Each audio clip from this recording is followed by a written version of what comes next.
भाजप आमदार परिणय फुके यांनी अंबाझरी तलावातील प्रदूषणावर गंभीर भूमिका घेतली। वाडी व हिंगणा परिसरातील 19 कंपन्यांनी दूषित पाणी थेट तलावात सोडल्यामुळे जलपर्णी वाढल्याचे त्यांनी सांगितले। 7 कंपन्यांना क्लोजर नोटीस देण्यात आली असून सुधारणा न झाल्यास कठोर कारवाई होईल असा इशारा दिला। ओबीसी जनगणनेबाबत विरोधक भ्रामक प्रचार करत असल्याचा आरोपही त्यांनी यावेळी केला आहे।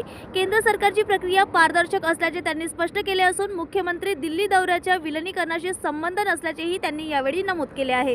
मध्ये मोठ्या प्रमाणात इकोर्निया झाला आहे, मोठ्या प्रमाणात अंबाझरी तलावाचं पाणी दूषित झालेलं आहे आणि ज्यावेळेस याची सगळी चौकशी केली तर जवळपास MIDC मधल्या हिंगणा MIDC मधल्या 19 कंपन्या अशा आहेत ज्यांचं दूषित पाणी अंबाझरी तलावामध्ये जात होतं आणि त्या 19 कंपन्यांना आधी नोटीस देण्यात आला होता आणि त्यातल्या अनेक कंपन्यांनी कोणतीही कारवाई न केल्यामुळे, कोणतंही ते दूषित पाण्यात रोखण्याची कारवाई न केल्यामुळे त्या सगळ्या कंपनीजवरती आता क्लोजरची नोटीस, काही 7-8 कंपनीजला आता क्लोजरची नोटीससुद्धा दिलेली आहे।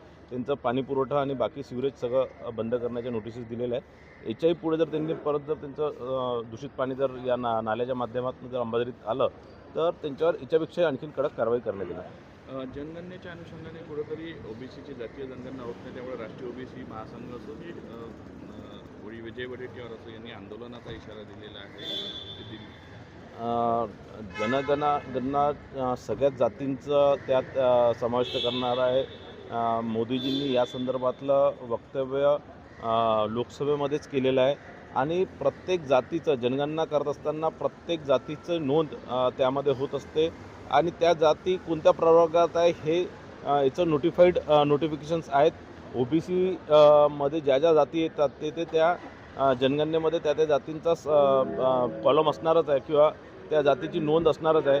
मला असं वाटतं की विरोधी पक्षातले काही लोक याला काहीतरी राजकीय मुद्दा करून या सगळ्या याचं काहीतरी श्रेय घेण्याचा किंवा या जनगणनेचं श्रेय घेण्याचा प्रयत्न करतात आहे। त्यांच्या सरकारच्या वेळेस, काँग्रेस सरकारच्या वेळेस कधीच ही जनगणना झाली नाही। ती मोदीजींनी पहिल्यांदा पाठपुरावा करून किंवा मोदीजींच्या पुढाकाराने ही जनगणना आपल्याला आता होणार आहे। 2026 मध्ये याची सुरुवात होणार आहे आणि निश्चितच ओबीसीच्या सर्व जातींचा समावेश त्यात करणार आहे।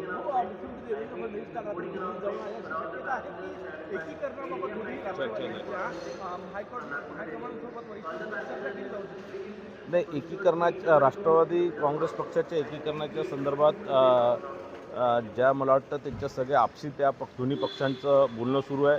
त्यात भारतीय जनता पार्टी किंवा इतर माननीय फडणवीस साहेबांना मला वाटत नाही ते काही हस्तक्षेप करतील। ते दोन पक्षांचा तो विषय, त्या पक्षांचा त्यांचा विषय, ते त्यांच्या स्तरावर ते निर्णय घेतील।